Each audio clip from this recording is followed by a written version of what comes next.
is brought to you by Chime. Jimmy Butler arrived in the fourth quarter last night in Boston. He had 9 points in the final 6.5 minutes of that game, which is exactly as many as the Celtics had as a team. Butler's final 4 shots of the game all came with Grant Williams as the primary defender. So the Lakers are in a 2-0 hole. The Celtics are in a 2-0 hole. Stephen A., which of those two legendary franchises has a better chance of digging out and winning their series? I'm going to say the Los Angeles Lakers because I personally am shocked and stunned what I'm about to say, but the Boston Celtics look like a team that's on the verge of being swept. The bottom line is this: when you look at their talent, they're evenly matched. We got to give Miami credit.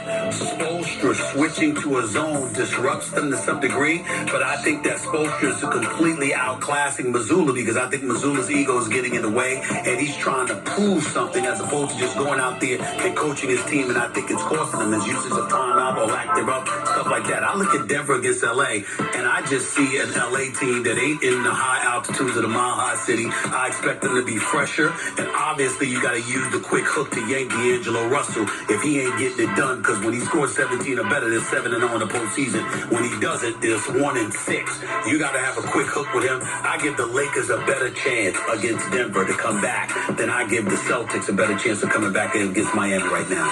LeBron James has done this twice. Yes. Come back from 2-0 down in the conference finals twice to win. So, I mean, the first thing you have to like is the know-how. Not just anybody's know-how, but LeBron's know-how. Mm-hmm. The thing I don't like about Boston, Stephen A., I'm with you. I mean, I don't even know if it's ego. It's certainly a stubbornness. Yes. Right? On the part of Mazzulla. And I know that's what I mean, yeah. During times there were criticism this year of him in the Celtics, and I didn't see it, but the Celtics they've been less than what they should be most of the year. I know they won more games than they have any time in the past, 15, 16 years, but they have not been as good. Their own players have either been quietly agitating for the roster that they know worked last year, they want to see, and their head coach won't give it to them. And I think you've got some internal things there. I'm not saying there's controversy. I'm just saying they are not the team they were last year when they won those games in a row. Maybe they'll prove me wrong by going into Miami and winning Game 3. But I'll take my chances with the Lakers getting kick-started tonight before I will with Boston. I agree with both of you guys, so I want to make sure I cover the other game. And I want to talk about, first, give Miami Heat credit. Like, Jimmy Butler has been very dominant.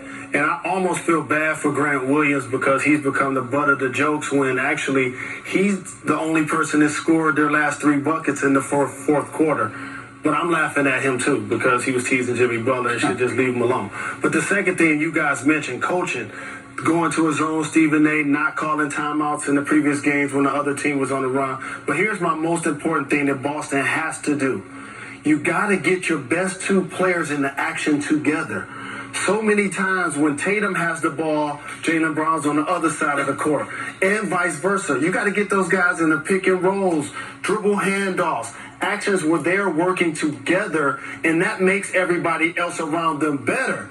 When you do that, as a young coach, Joe Mazzulla has to figure that out. As a side, Jason Tatum shooting 30% from 3-point range. Jaylen Brown is shooting 15% from 3-point range in this series. That ain't going to cut it. And might you want to throw a double team on Jimmy Butler? At least show it to him? And maybe Jason Tatum could take a shot in the fourth quarter. That would be a delightful change from what we've seen in the first 2 games. Meanwhile, we are getting set to take you